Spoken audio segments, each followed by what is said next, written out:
As your morning alarm blares, you mutter to yourself, "Why did I set it so early?" While brushing your teeth, you think, "I need a haircut."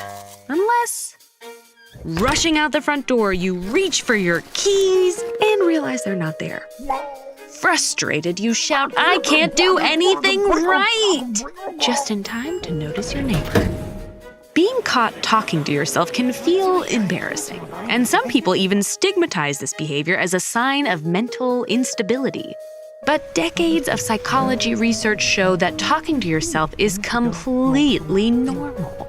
In fact, most, if not all of us, engage in some form of self-talk every single day. So, why do we talk to ourselves? And does what we say matter? Self-talk refers to the narration inside your head, sometimes called inner speech. It differs from mental imagery or recalling facts and figures. Specifically, psychologists define self-talk as verbalized thoughts directed toward yourself or some facet of your life. This includes personal conversations like, "I need to work on my free throw."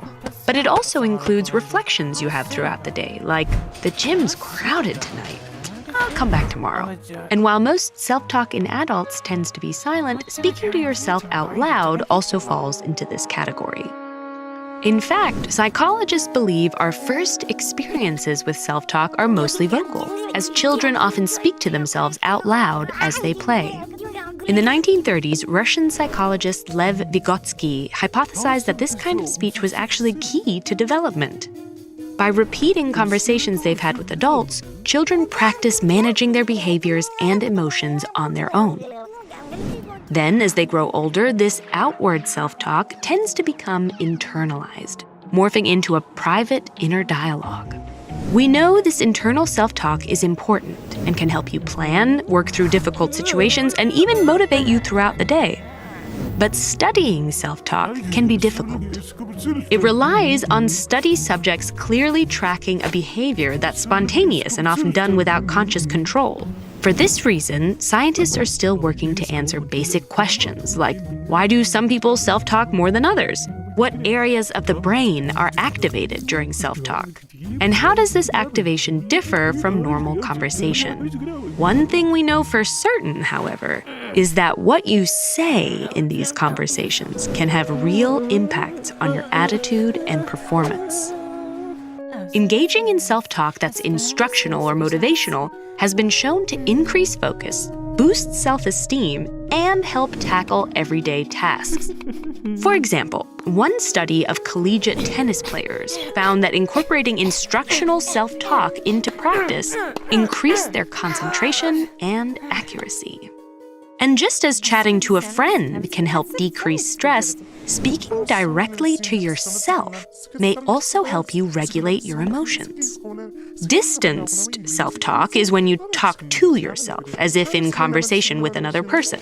So rather than, "I'm gonna crush this exam," you might think, "Caleb, you are prepared for this test." One study found that this kind of self-talk was especially beneficial for reducing stress when engaging in anxiety-inducing tasks, such as meeting new people or public speaking. But where positive self-talk can help you, negative self-talk can harm you. Most people are critical of themselves occasionally, but when this behavior gets too frequent or excessively negative, it can become toxic. High levels of negative self-talk are often predictive of anxiety in children and adults. And those who constantly blame themselves for their problems and ruminate on those situations typically experience more intense feelings of depression. Today, there's a field of psychological treatment called cognitive behavioral therapy, or CBT, which is partially focused on regulating the tone of self-talk. Cognitive behavioral therapists often teach strategies to identify cycles of negative thoughts and replace them with neutral or more compassionate reflections. Over time, these tools can improve one's mental health.